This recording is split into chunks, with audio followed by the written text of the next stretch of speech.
وكفى وسلام على عباده الذين اصطفى أما بعد فأعوذ بالله من الشيطان الرجيم بسم الله الرحمن الرحيم والسحاب المسخر بين السماء والأرض لآيات لقوم يعقلون آمنت بالله صدق الله مولانا العظيم قال الله تبارك وتعالى في شأن حبيبه الكريم إن الله وملائكته يصلون على النبي يا أيها الذين آمنوا صلوا عليه وسلموا تسليما اللهم صل على سيدنا ونبينا ومولانا محمد وعلى آله وأصحابه أجمعين.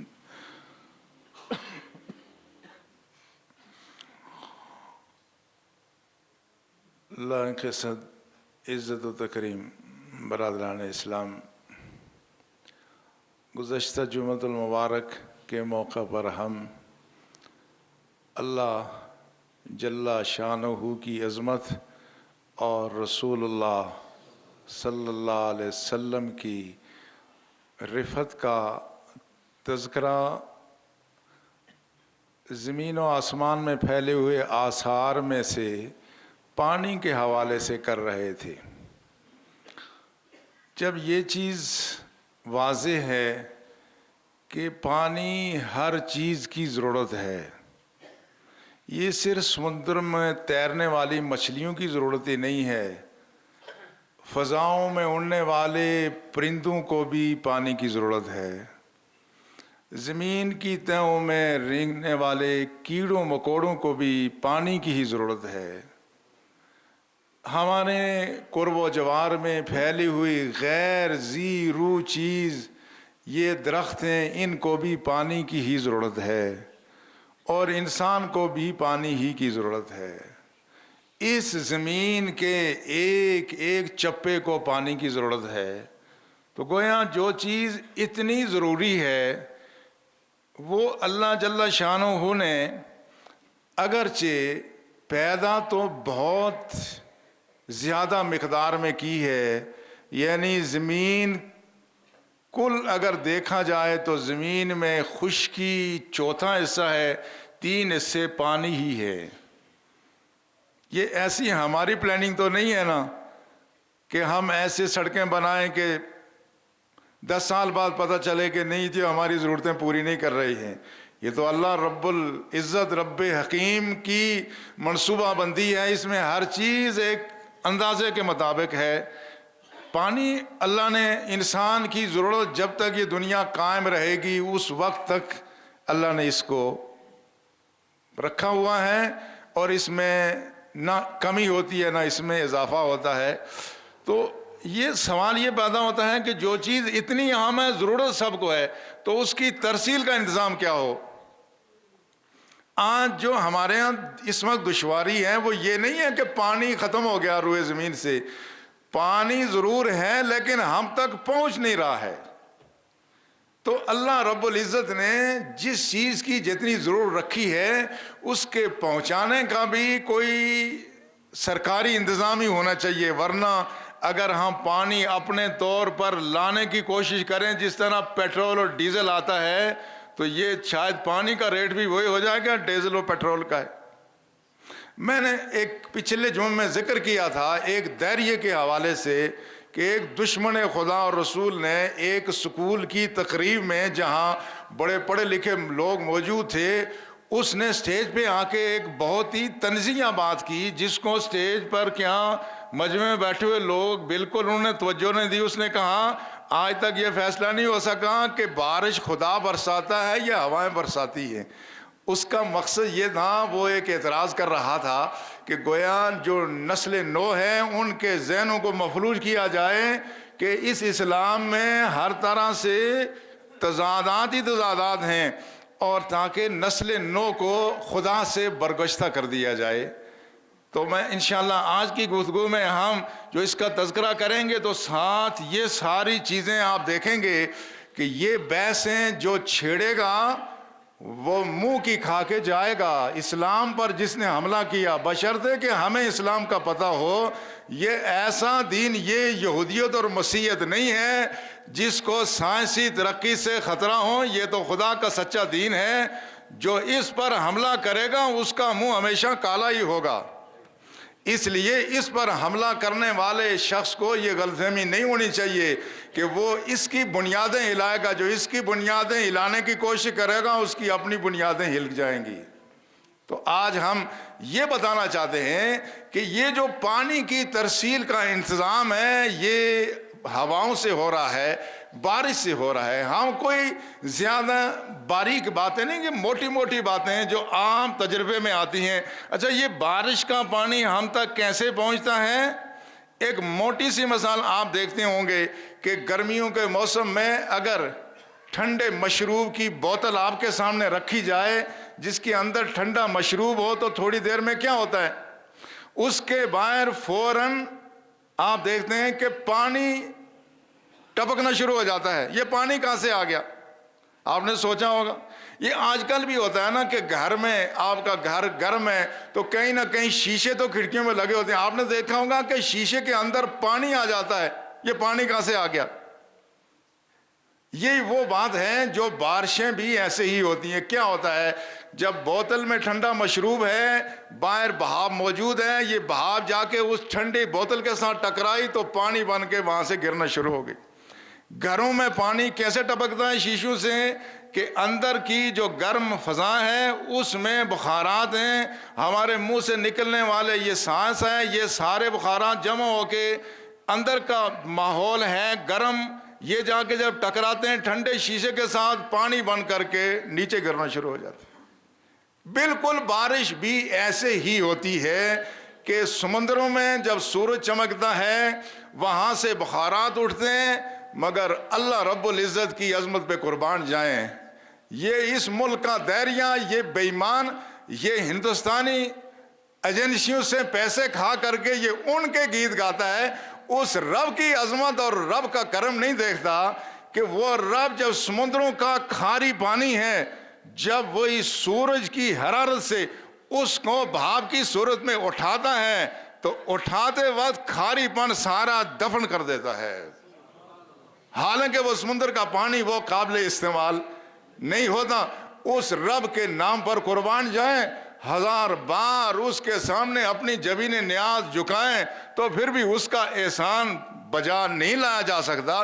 اس کا کتنا کرم ہے کہ جب وہ پانی ہمارے لیے اٹھانا شروع کرتا ہے، اٹھانے سے پہلے نمکیات سارے سمندر میں دفن اور صاف ستھرے بخارات اٹھنا شروع ہو جاتے ہیں۔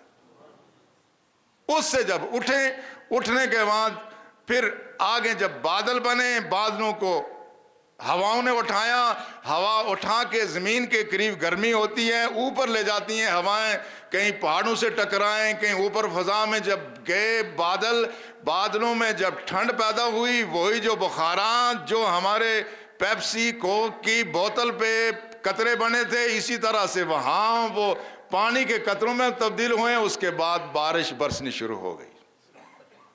یہ بارش برسنے کا یہ سلسلہ ہے۔ اب سوال یہ پیدا ہوتا ہے کہ یہ کہنا کہ یہ فیصلہ نہیں ہو سکتا کہ بارش کون برساتا ہے، یہ ابھی فیصلہ ہونے والا ہے، اس کا تمہیں پتہ چل جائے گا، اور یہ تو فیصلہ بہت پہلے ہو گیا تھا۔ یہ تمہاری نادانی ہے، بھارت سے پیسے کھا کر کے تم اس ملک کی نوجوان نسل کو گمراہ کرنے چاہتے ہو، ظالم، تمہیں پتہ نہیں یہ فیصلہ ہمارے قرآن نے بہت پہلے کر دیا تھا۔ لیکن فرض کریں اگر اس قرآن میں یہ جو بارشوں کا سلسلہ ہے، اگر یہ بارشوں کے سلسلے کی کوئی تفصیل قرآن میں نہ بھی ہوتی تو قرآن میں کوئی عیب نہیں تھا، چونکہ یہ کوئی سائنس کی کتاب تو نہیں ہے نا، یہ تو کتاب ہدایت ہے۔ اگر کسی ایک مضمون کی کتاب میں دوسرا مضمون نہ بیان کیا جائے تو اس میں اس کتاب کی کوئی کمی اور نقص تو ظاہر نہیں ہوتا نا، لیکن یہ اللہ رب العزت کا کلام ہے تو یہ کتاب ہدایت، لیکن اس نے مخلوق کے بارے میں کائنات کی زمین کی تہوں کے بارے میں، سمندروں کی گہرائیوں کے بارے میں، فضاؤں کی بلندیوں کے بارے میں، انسانی جسم کی ایک ایک اینٹ اور اس میں درج ریکارڈ کے بارے میں جو بتایا ہے وہ 100% سچ ثابت ہو رہا ہے۔ یہ سائنس کی کتاب ہے نہیں، لیکن جب یہ اللہ رب العزت کی ذات جب اپنا علم منتقل کرتی ہے تو پھر کہیں نہ کہیں اس کا اظہار ہو جاتا ہے۔ آج اس وقت میرے پاس 2-3 کتابیں ہیں، مگر میں اس میں سے 2 کتابیں مسلمانوں کی ہیں، مسلمان سائنسدانوں کی، اور تیسری کتاب غیر مسلم سائنسدان کی۔ مسلمانوں کی کتابوں کا اس لیے میں حوالہ ابھی نہیں دیتا، اس میں صرف سیٹلائٹ سے لی گئی تصویریں آپ کو میں دکھاؤں گا، ذکر کروں گا، اس لیے کہ ممکن ہے کوئی کہے کہ یہ تو مسلمانوں کی لکھی ہوئی کتاب ہے، جب سامنے غیر مسلم ہو تو اس کے تھپیڑ بھی غیر مسلم کی ہی مارنی چاہیے، تاکہ وہ اس کے بعد کوئی بہانہ تلاش نہ کر سکے کسی ہمدردی میں کوئی بات کی ہے۔ اب میں یہ بات کرنے لگا ہوں مشہور کتاب the Bible, the Quran and science. کوئی اس میں سائنس کی بات نہیں، ہمارے بزرگ پریشان نہ ہو، یہ سارا قرآن بولے گا، کوئی سائنس کی بات نہیں ہوگی، سارا قرآن ہوگا۔ اب آپ دیکھیں گے کہ غیر مسلم کس طرح سے ہمارے قرآن کی عظمت اور ان چیزوں کو بیان کرتے ہیں۔ یہ فرانس کا ایک بہت بڑا ڈاکٹر ہے، سائنسدان ہے، اس کی یہ مشہور کتاب ہے جو مختلف لائبریریوں میں آج بھی موجود ہے۔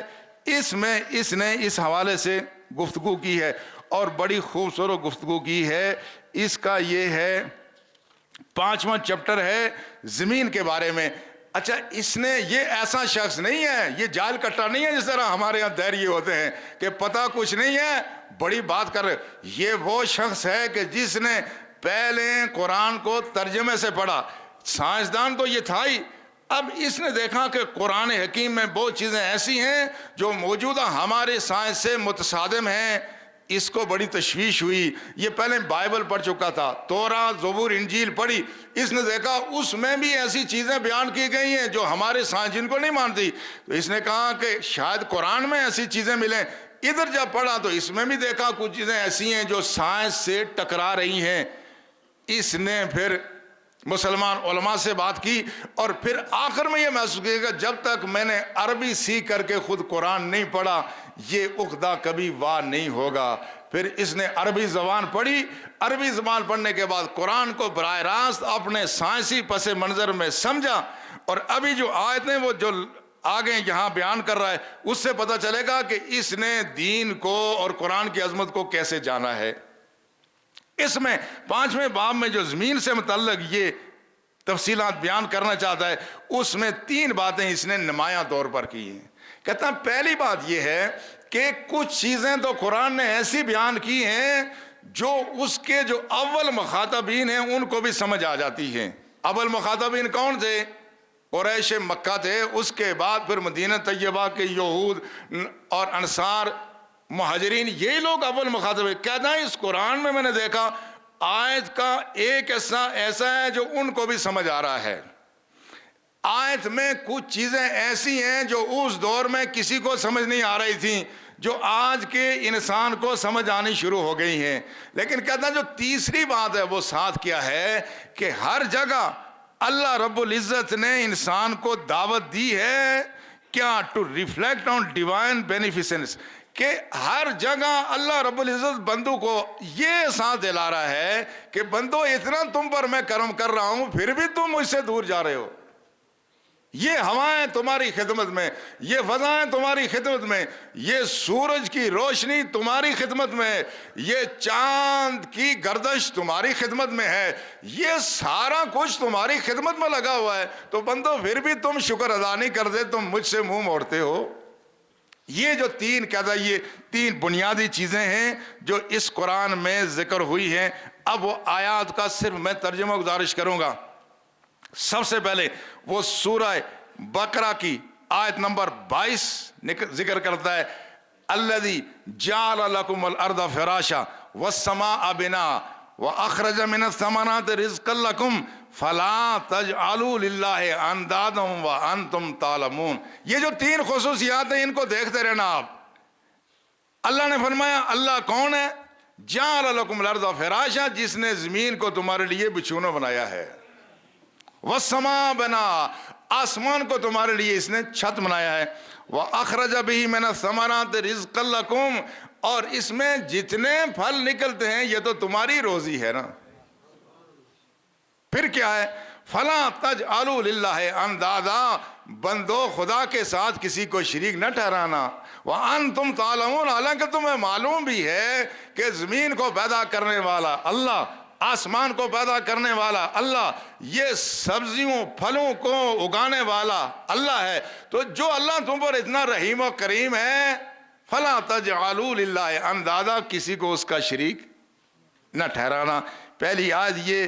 دوسری آیت سورہ بقرہ کی 164ویں آیت ذکر کرتا ہے، ان فی خلق السماوات والارض واختلاف اللیل والنہار والفلک التی تجری فی البحر ان فی خلق السماوات والارض، بلا شبہ زمین اور آسمان کی تخلیق میں، واختلاف اللیل والنہار، دن اور رات کے عدل بدل کے آنے میں، والفلک التی تجری فی البحر، اور یہ جو سمندر میں تم کشتیاں اس زمانے میں تھی، آج بحری جہاز جو سمندر کے پانیوں کا سینہ چیر کر کے چل رہے ہیں، دیکھو بما ینفع الناس، جس سے فائدہ لوگ ہی اٹھا رہے ہیں، اور وما انزل اللہ من السماء من ماء، اللہ نے جو آسمان سے یہ جو پانی نازل کیا ہے، فاحیا بہ الارض بعد موتہا، یہ زمین مردہ خشک ہو جاتی ہے، پھر خدا اس کو دوبارہ تراوٹ، اور زندگی، زمین کی زندگی کیا ہے؟ اس کی تراوٹ ہے، اس کے پھلوں سبزیوں کا اگنا ہے، اس کی موت کیا ہے؟ اس کی خشکی ہے۔ جس طرح آج یہ موت کا شکار ہو رہی ہے، آج ہماری زمین مردہ ہے، اس میں سے کچھ نکل نہیں رہا ہے۔ تو فرمایا وہاں اس کے بعد کیا ہے؟ وہ بَثَ فِيهَا مِن كُلِّ دَابَّةٍ، اور یہ جو مختلف قسم کے جانور خدا نے پھیلائے ہوئے ہیں، وَالسَّحَابِ الْمُسَخَّرِ، اور یہ جو آسمان کے درمیان، آسمان اور زمین کے درمیان جو سحاب ہیں، بادل ہیں، آپ نے دیکھا کل پرسوں ہماری فضا میں بادل آئے مگر بارش یہ کیوں نہیں ہوئی؟ اس کا بھی ہم بعد میں تذکرہ کریں گے، مگر اللہ فرماتا ہے دیکھو یہ جو آسمان اور زمین کے درمیان جو بادل ہیں، اور کیا مسخر کا مطلب کیا ہوگا؟ یہ تمہارے خدمت کے لیے تھے۔ مسخر کا مطلب ہوتا ہے تابع فرمان ہونا، یہ تابع فرمان ہیں۔ لآیات لقوم یعقلون، اس میں عقل مند لوگوں کے لیے نشانیاں ہیں، ان سب میں عقل مند لوگوں کے لیے نشانیاں وہ کیا ہے اس کا ابھی آگے مزید تذکرہ آنے والا ہے۔ اس کے بعد سورہ رعد کی آیت نمبر 3 لکھتا ہے، وَقَدْ هُوَ الَّذِي مَدَّ الْأَرْضِ، اللہ کی ذات وہ ہے جس نے زمین کو پھیلایا، وَجَعَلَ فِيهَا رَوَاسِيَ، اور اللہ نے اس میں میخیں کیلیں گاڑ دی۔ اب اس میں کون سی کیلیں ہیں؟ یہ پہاڑ زمین کی کیلیں ہیں، یہ ایک الگ مضمون ہے۔ اچھا اس زمانے میں کسی کو کیا پتا تھا کہ پہاڑ کتنا نیچے ہوتا ہے؟ پہاڑ کی بلندی تو نظر آتی ہے مگر پہاڑ کی جڑ کسی کو نظر آتی ہے نہیں۔ آج یہ پتا چلا کہ جتنے سمندر گہرے، ایسا توازن ہے، جتنے ہماری کوہ ہمالیہ کی اور ماؤنٹ ایوریسٹ کی چوٹیاں بلند ہیں، اسی قدر سمندروں کی بعض جگہ گہرائی بھی ہے، ہر جگہ نہیں ہے۔ یہ کس نے بتایا کہ یہ آج کی سائنس بات یہ ہے کہ یہ جتنے پہاڑ ہیں یہ میخ کا کام، کیل کا کام زمین کے اندر دے رہے ہیں۔ اور اس کے بعد پھر کیا ہو گیا؟ وَجَعَلَ فِيهَا وَمِن كُلِّ ثَمَرَاتٍ جَعَلَ فِيهَا زَوْجَيْنِ، اور ہر ایک پھل میں خدا نے جوڑے پیدا کیے۔ اب یہاں کوئی ہو، یہ قرآن صرف قرآن خوانی تک محدود نہ ہو، یہ قرآن صرف ہماری اسمبلیوں کا اجلاس شروع ہونے تک محدود نہ ہوتا۔ کاش کہ اس ملک میں اسلام سمجھنے والے، درد رکھنے والے لوگ ہوتے، آج دنیا میں ہمارا نہ جانے کیا مقام ہوتا۔ فرمایا یہ زمین میں جتنے ثمرات ہیں ان سب میں کیا ہیں؟ وَجَعَلَ فِي وَمِن كُلِّ ثَمَرَاتٍ جَعَلَ فِيهَا زَوْجَيْنِ اثْنَيْنِ، ان سارے پھلوں میں جوڑے ہیں۔ یہ جوڑوں کا کسی کو پتہ نہیں تھا، یہ ایک سائنسی حقیقت بیان کی جا رہی ہے جو اس زمانے کے نہیں پتا تھا۔ یہ تو اس دور میں پادری سائنسدان مینڈل نے آ کے یہ بتایا کہ یہ جتنے بھی ہمارے قرب و جوار میں یہ پودے ہیں سب میں مذکر اور مؤنث حصے ہوتے ہیں۔ کچھ درخت ایسے ہیں جن کے اندر ہی مذکر حصہ بھی ہے تو مؤنث بھی ہے، کچھ ایسے ہیں جس میں مذکر الگ ہوتا ہے مؤنث الگ ہے۔ یہ جو بادام ہے نا، بادام نے جب تک 2 بوٹے آدمی نہ لائے پھل نہیں دے، بادام کے 2 بوٹے ہوں گے تو پھل ہوا، کیوں؟ اس میں ایک مذکر ہوتا ہے ایک مؤنث ہوتا ہے۔ اب تمہارا قرآن کیا باتیں بتا رہا ہے؟ یہ نباتات سے متعلق وہ بات ہے جس کی بنیاد پہ آج کی زراعت نے بہت ترقی کی ہے۔ اللہ نے ہمیں قرآن میں پہلے بتا دیا تھا۔ تو آج کے دائرے سے کوئی پوچھے کہ جاہل کٹے تو بتا کہ اگر یہ بات اس سائنس کو اگر 19ویں صدی میں سمجھ آئی تو اس قرآن نے زوجین اثنین کا پہلے بتا دیا تھا، تو یہ کیا خدا نہیں بول رہا ہے؟ خدا کا کلام نہیں تو کس کا ہے؟ یہ خدا کا کلام ہونے کی سب سے بڑی دلیل ہے۔ اس میں ساری میرے پاس تصاویر ہیں لیکن ہمارا یہ موضوع اس وقت یہ نہیں ہے۔ اچھا، اس کے بعد آگے پھر سورہ حجر کی آیت نمبر 19 سے 21 تک پھر وہ اور مزید آیتیں ہیں۔ وَالْأَرْضَ مَدَدْنَاهَا، اور زمین کو ہم نے بچھایا، وَأَلْقَيْنَا فِيهَا رَوَاسِيَ، ہم نے اس میں کیلیں گاڑ دیں، پہاڑ گاڑے، وَأَنبَتْنَا مِن كُلِّ شَيْءٍ مَوْزُونٍ، ہم نے ہر چیز ایک اندازے کے مطابق پیدا کی۔ یہ دیکھو یہ جو پھل فروٹ ہے ان سب کو دیکھو، ہر ایک میں حسن و جمال بھی ہے یا نہیں ہے؟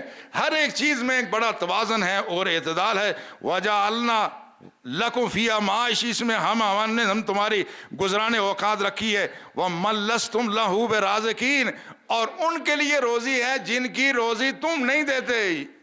ایسی بھی مخلوق ہے جن کی روزی تم نہیں دے رہے، ان کی روزی ہم دے رہے ہیں۔ وَإِن مِّن شَيْءٍ إِلَّا عِندَنَا خَزَائِنُهُ، کوئی چیز ایسی نہیں ہے لیکن ہمارے پاس اس کے خزانے ہیں۔ وَنُنَزِّلُهُ بِقَدَرٍ معلوم، ہم ایک اندازے کے مطابق چیزوں کو اتار رہے ہیں۔ آگے جو بتایا وَأَرْسَلْنَا الرِّيَاحَ لَوَاقِحَ، ہم نے ہواؤں کو بھیجا جو بوجھل ہیں۔ ہوائیں کیا ہیں؟ بوجھل ہیں۔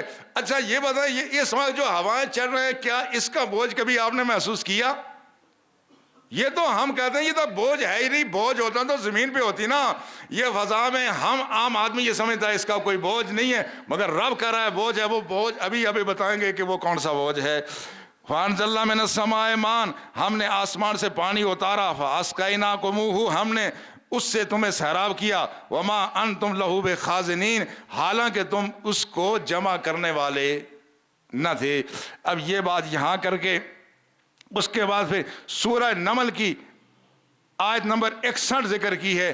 اَمَّنْ جَعَلَ الْأَرْضَ قَرَارًا، یہ بتاؤ لوگوں کہ یہ زمین کو قرار کی جگہ کس نے بنایا ہے؟ حالانکہ یہ زمین کر رہی ہے حرکت، یہ بات تو مسلم ہے نا کہ زمین حرکت کر رہی ہے۔ اچھا حرکت بھی کر رہی ہے، جو حرکت کر رہی ہے اس پر ہمیں کبھی حرکت محسوس ہوئی؟ نہیں محسوس ہوئی۔ رب فرماتا ہے اَمَّنْ جَعَلَ الْأَرْضَ قَرَارًا، وہ کون ہے جس نے زمین کو قرار بخشا ہوا ہے؟ حرکت میں، جنبش میں، اس میں ہمیشہ چیزیں آگے پیچھے ہو جاتی ہے، حرکت والی چیزیں آپ نے دیکھی، لیکن فرمایا یہ حرکت ضرور کر رہی ہے مگر رب نے اس کو قرار میں رکھا ہوا ہے۔ یہ جھکتی بھی ہے، دائیں بھی جھکتی ہے، بائیں بھی جھکتی ہے، مگر اس پہ رہنے والوں کو کبھی کوئی پریشانی نہیں ہوتی۔ وَجَعَلَ خِلَالَهَا أَنْهَارًا، اس میں ہم نے دریا جاری کر دیے۔ وَجَعَلَ فِيهَا رَوَاسِيَ، اور اس میں پہاڑ گاڑ دیے۔ وَجَعَلَ بَيْنَ الْبَحْرَيْنِ حَاجِزًا، اور سمندروں کے درمیان یا پانیوں کے درمیان ہم نے پردہ حائل کر دیا۔ پانی کے درمیان کون سا پردہ ہوتا ہے؟ یہ ہماری اپنی زبان میں پرانے بزرگانے ہونے سے کہ سوٹے مارے کنے پانی نہیں بچڑنا، کہا تُسیں گل سنی؟ آنے سے سوٹے مارے کنے پانی نہیں بچڑنا کیا مطلب تھا؟ مطلب یہ تھا کہ جہاں خون کے رشتے ہوں اس میں جدائیاں نہیں پڑتی، جتنا بھی کوئی شکار ہے تو پانی اور سوٹے مارا کیا ہو سی ایک طرف پھر مڑی پانی مل جا، یہی ہوگا یا نہیں ہوگا؟ انسان کا تجربہ اب بھی یہ بتاتا ہے کہ سوٹے مارے کرنے پانی بچڑنا نہیں ہے۔ پانی کی خاصیت یہ ہے کہ یہ آپس میں ملتا ہے، مگر اللہ رب العزت یہ فرما رہے ہیں وَجَعَلَ بَيْنَ الْبَحْرَيْنِ حَاجِزًا، ہم نے بحرین کے درمیان پردے حائل کیے ہیں۔ الہم اللہ، تو کیا اللہ کے علاوہ کوئی اور خدا ہو سکتا ہے؟ الہم اللہ، اللہ کے علاوہ کوئی اور خدا ہو سکتا ہے؟ بل اکثرہم لا یعلمون، بلکہ اکثر لوگ ایسے ہیں جو یہ بات نہیں سمجھتے، یہ نہیں جانتے۔ اب دیکھو یہ جو بات قرآن نے بیان فرمائی، تھوڑی سی میں دوسری کتاب سے ابھی استفادہ کروں گا۔ اب یہ جو قرآن نے کہا، ہم تو سمجھتے تھے کہ پانی بچھڑتا نہیں ہے، پانی کی خاصیت یہ ہے کہ آپس میں مل جاتا ہے۔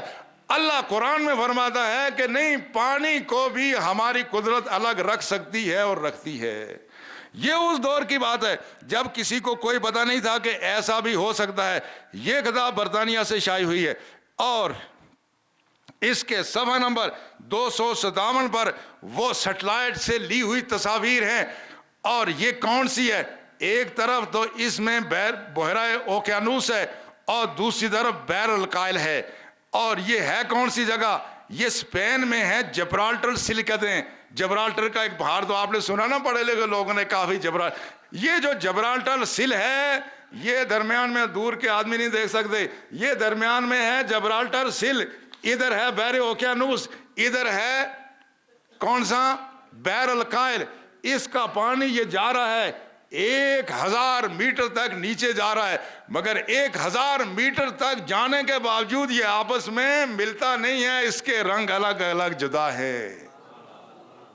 یہی بات نہیں ہے، ہر ایک سمندر میں کہتے ہیں یہ جو کھلے سمندر ہیں اس کی 3 طے ہوتی ہیں، ایک اس کی سطح ہے، دوسرا سائیکلونک زون ہے، تیسرا ڈیپ زون ہے۔ یہ کہتا ہے ہر ایک سمندر میں یہی ہوتا ہے، اوپر کا پانی الگ، نیچے کا پانی الگ، اور جب یہ تقریباً 1 کلومیٹر نیچے جاتا ہے اس کا رنگ الگ ہو جاتا ہے۔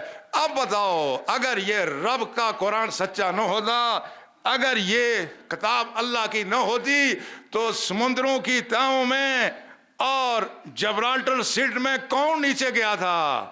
ہمارے رب جس نے یہ پیدا کیا، رب نے فرمایا تھا ہم نے اس کے درمیان پردے رکھے ہوئے ہیں۔ تو پھر اللہ رب العزت پھر فرماتے ہیں کیا اس کے بعد بھی تم اللہ کا انکار کرو گے؟ تم اللہ کا انکار کیسے کر سکتے ہو؟ یہ وہ حقائق ہیں جو یہاں بیان کیے گئے ہیں، اور اس کے بعد آگے مختلف اور آیات بھی انہوں نے بیان کی ہیں جو میں اس وقت تفصیل بیان نہیں کرتا، لیکن ایک آیت جو بارشوں سے متعلق یہاں ہے، اختصار کے ساتھ ہے، اس کا میں تذکرہ کرنا چاہتا ہوں۔ سورہ ملک کی یہ آیت بھی ہے، وَالَّذِي جَعَلَ الْأَرْضَ ذَلُولًا، اللہ کی ذات وہ ہے جس نے زمین کو تمہارے لیے نرم کر دیا، فَامْشُوا فِي مَنَاكِبِهَا، اس میں چلو، وَكُلُوا مِن رِزْقِ اللَّهِ، اللہ کا رزق کھاؤ، وَإِلَيْهِ النُّشُورُ، اور اسی کی طرف تمہارا اٹھ کے جانا ہوگا۔ اب دیکھو اللہ کی ذات کا یہ کلام کا اعجاز ہے۔ ایک بات اس دور کے لوگوں کے لیے بتائی، ایک بات آنے والے زمانوں کے لیے بتائی، مگر ساری باتیں بتا کے پھر بندے کا تعلق رب سے جوڑا جا رہا ہے۔ بندے کا تعلق رب سے ہوگا تو سائنس بھی کام آئے گی، بندے کا تعلق رب سے ہے تو تحقیقات بھی کام آئیں گی، نہ ہو اگر بندے کا تعلق رب سے ٹوٹ جائے، وہ فضا میں اڑتا بھی ہو تو زمین پر رینگنے والے کیڑوں سے زیادہ بدتر ہے۔ اس کا تعلق رب سے قائم اللہ جل شانہ کی ذات کر دی ہے۔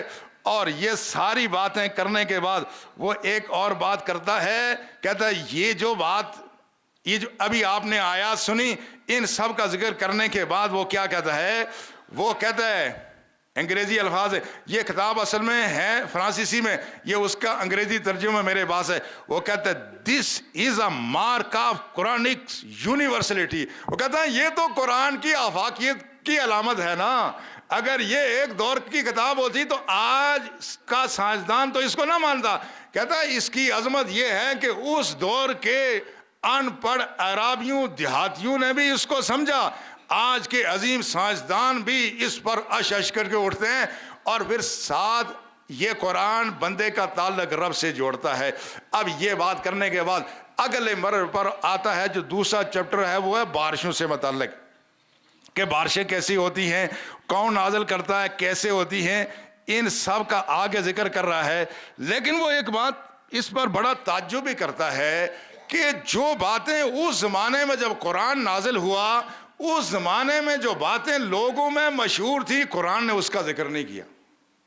یہ جو باتیں مشہور تھی. اچھا بارش سے متعلق اس زمانے میں چیزیں مشہور کیا تھی, اس سے متعلق وہ اگلے باب میں لکھتا ہے کہ اس زمانے میں جو چیزیں مشہور تھیں وہ کیا مشہور تھی. وہ کہتے اس زمانے میں دیکھو یہاں پر کہتا سب سے پہلے 700 قبل مسیح, حضرت عیسیٰ علیہ السلام کے تشریف لانے سے 700 قبل مسیح میں تھیلس ملتوی نے ایک تھیوری پیش کی, اور اس نے کیا کہا, اس نے کہا کہ یہ جو ہوائیں چلتی ہیں نا تو یہ پانی زمین کے اندر گھس جاتا ہے, اس کا یہ کہنا تھا.